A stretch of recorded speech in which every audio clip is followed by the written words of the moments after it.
어젯밤의 술자리를 혹은 오늘 낮의 티타임을 떠올려 보십시오. 분위기에 취해 혹은 상대방이 내미는 얄팍한 공감의 눈빛에 속아 나도 모르게 털어놓았던 이야기들이 있지 않습니까? 사실은 말이야, 우리 부부 사이가 요즘 좀 그래. 이번에 내가 투자한 곳에서 대박이 났는데 내 자식이 이번에 어디에 합격했잖아. 그 말을 뱉는 순간에는 후련했을 겁니다. 마치 꽉 막힌 가슴이 뚫리는 듯한 해방감을 느꼈을지도 모르지요. 하지만 집으로 돌아오는 길, 차가운 밤 공기 속에서 문득 밀려오는 그 찜찜한 기분은 무엇일까요? 핸드폰을 만지작거리며 내가 그 말을 왜 했을까? 저 사람이 나를 어떻게 생각할까라는 후회가 머릿속을 맴돌지 않던가요? 우리는 나이가 들수록 깨닫게 됩니다. 내가 뱉은 말이 위로가 되어 돌아오는 것이 아니라 날카로운 화살이 되어 내 등 뒤를 노린다는 사실을 말입니다. 당신의 불행은 누군가에게는 안도감을 주고 당신의 자랑은 누군가에게는 참을 수 없는 시기를 불러일으킵니다. 가장 가까운 친구라고 믿었던 사람이 당신의 비밀을 가십거리로 삼는 순간 관계는 깨지고 마음은 너덜너덜해집니다. 지금 당신이 겪고 있는 인간관계의 피로감, 그 근원은 어쩌면 당신이 스스로 허물어뜨린 사생활의 경계 때문일지도 모릅니다. 오늘은 우리가 왜 입을 다물어야 하는지, 침묵이 어떻게 우리 삶의 가장 강력한 무기가 되는지에 대해 이야기하려 합니다. 도대체 우리는 왜 침묵의 안전함을 버리고 위험한 고백을 멈추지 못하는 걸까요? 심리학적으로 들여다보면 그 이면에는 아주 원초적이고도 슬픈 욕망들이 엉겨 붙어 있습니다. 첫 번째는 이해받고 싶다는 미성숙한 갈망입니다. 인간은 누구나 외롭습니다. 그래서 나의 고통을 전시하면 타인이 나를 보듬어 줄 것이라 착각합니다. 나의 치부를 드러내는 것을 솔직함이라고 포장하고 이것이 상대방과의 친밀감을 높여준다고 믿습니다. 하지만 이것은 위험한 도박입니다. 당신은 상처를 보여주며 치료를 기대하지만 세상의 대부분은 그 상처를 보며 당신의 약점을 학습합니다. 심리학에서는 이를 자기 노출의 역설이라 부릅니다. 적절한 노출은 친밀감을 주지만 과도한 노출은 상대에게 부담을 주거나 당신을 통제하기 쉬운 사람으로 인식하게 만듭니다. 두 번째는 보상 심리의 기인한 인정 욕구입니다. 자신의 성공이나 재력, 자식의 성취를 자랑하는 심리 밑바닥에는 나를 무시하지 마, 내 삶이 틀리지 않았다고 말해줘라는 비명이 숨어 있습니다. 스스로 자신의 가치를 확신하지 못하기에 타인의 감탄을 연료 삼아 자존감을 채우려 하는 것입니다. 하지만 기억하십시오. 타인의 감탄은 찰나이며 그 뒤에 따라오는 것은 질투라는 아주 끈질긴 그림자입니다. 세 번째는 비뚤어진 정의감과 통제 욕구입니다. 타인의 험담을 하거나 비밀을 공유함으로써 나는 도덕적으로 우월하다는 것을 증명하려 하거나 우리는 같은 편이라는 연대감을 형성하려 합니다. 소위 뒷담화로 맺어진 카르텔이지요. 하지만 비밀로 맺어진 관계는 비밀이 새어나가는 순간 가장 추악한 적으로 돌변합니다. 당신이 누군가의 비밀을 말할 때 듣는 사람은 생각합니다. 이 사람은 언젠가 내 이야기도 다른 곳에서 이렇게 떠들겠구나. 결국 사생활을 떠벌리는 행위는 자아의 결핍을 외부에서 채우려는 헛된 몸부림입니다. 내 안의 그릇이 채워지지 않았기에 자꾸만 밖으로 쏟아내는 것입니다. 입을 연다는 것은 내 마음의 문을 열어 젖히고 도둑을 초대하는 것과 다르지 않습니다. 이 문제에 대해 수세기 전부터 치열하게 고민해온 철학자들의 지혜를 빌려보겠습니다. 그들은 하나같이 침묵은 생존이자 존엄이라고 말합니다.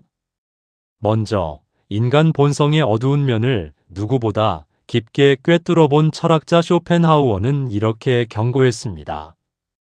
당신의 적이 알아서 안 될 일이라면 당신의 친구에게도 알리지 말라.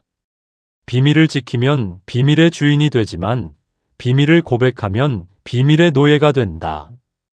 쇼펜하우어는 인간의 본성에는 타인의 불행을 보며 은밀한 기쁨을 느끼는 샤덴프로이데가 있다고 보았습니다.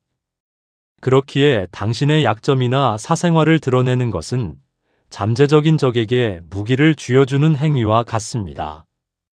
그는 인간관계를 고슴도치들에 비유했습니다. 추위를 피해 모여들지만 너무 가까이 가면 서로의 가시에 찔리고 맙니다. 적당한 거리, 즉 사생활의 비밀을 유지하는 것이야말로 서로를 찌르지 않고 온기를 나누는 유일한 방법입니다. 다음으로 강인한 정신의 힘을 강조했던 프리드리히 니체의 사상을 봅시다. 니체는 거리의 파토스를 이야기했습니다. 고귀한 영혼은 함부로 자신을 섞지 않으며 스스로에 대한 자부심으로 타인과 구별되는 거리를 둡니다. 모든 깊은 것은 가면을 사랑한다. 니체의 이 말은 위선자가 되라는 뜻이 아닙니다. 자신의 가장 소중하고 깊은 내면은 함부로 드러내지 않음으로써 그 가치를 보존해야 한다는 뜻입니다. 얕은 물은 바닥이 훤히 보이지만 깊은 바다는 그 속을 알 수 없어 경외감을 불러일으킵니다. 시시콜콜한 사생활을 떠벌리는 사람은 얕은 물과 같습니다. 반면 침묵할 줄 아는 사람은 깊은 심연을 품은 자로 타인에게 함부로 대할 수 없는 위엄을 갖게 됩니다. 마지막으로 스페인의 철학자이자 예수의 신부였던 발타자르 그라시아는 현실적인 처세술을 제시합니다. 패를 보여주지 마라. 사람들은 당신의 한계를 알게 되는 순간 당신을 경시하기 시작한다. 신비감은 권력입니다. 내가 무엇을 생각하는지, 내 주머니에 얼마가 있는지, 내 다음 계획이 무엇인지 모를 때 상대방은 나를 조심스러워합니다. 이것은 속임수가 아니라 불필요한 간섭과 방해로부터 나를 지키는 지혜로운 방패입니다. 철학자들의 조언을 현대적으로 해석하면 이렇습니다. 당신의 입을 다무는 것은 타인을 무시하는 것이 아니라 당신 자신을 귀하게 여기는 행위입니다. 스스로 귀하게 여기지 않는 정보를 누가 귀하게 여겨주겠습니까? 그렇다면 우리는 구체적으로 어떻게 살아야 할까요? 단순히 입을 닫고 벙어리처럼 살라는 말이 아닙니다. 감정의 독을 끊어내고 우아하게 나를 지키는 깨어있는 거리두기의 실천법을 제안합니다. 첫째, 설명하지 않는 삶을 연습하십시오. 나이가 들수록 우리는 오해받는 것을 두려워합니다. 그래서 구구절절 변명하고 설명하려 듭니다. 하지만 기억하십시오. 당신을 믿는 사람에게는 설명이 필요 없고 당신을 싫어하는 사람은 당신의 설명을 믿지 않습니다. 왜 결혼 안 해? 왜 이직 안 해? 와 같은 무례한 질문에 성실하게 답하지 마십시오.